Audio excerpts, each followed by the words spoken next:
Men ismim Husniddin, 61 yoshdaman. Ayolingiz yaxshi ko'rasiz? Ayolimni juda yaxshi ko'raman.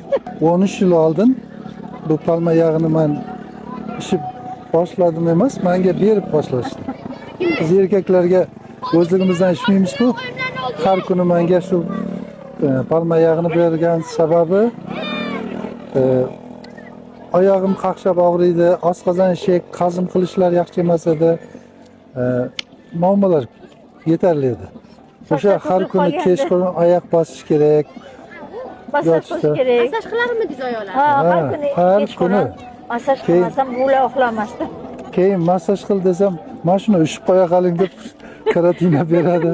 Xullas, shu bilan oyoq og'riqlar ham qoldi. Ishib ketardi, ovqat hazm bo'lmasdi. O'sha joylarga ham yaxshi ta'sir qiladi. Esimdan ham chiqqan ekan, hozir eslatib davo deb beraverardik. Yana Ularning hattoki ana sochlariga qarasangiz tepasida qora bo'lib chiqqanda, ular ana ularning aka-ukalar keldi. Ular sochlari o'sib ketgan. Mo'jiza bo'lgan karantinada.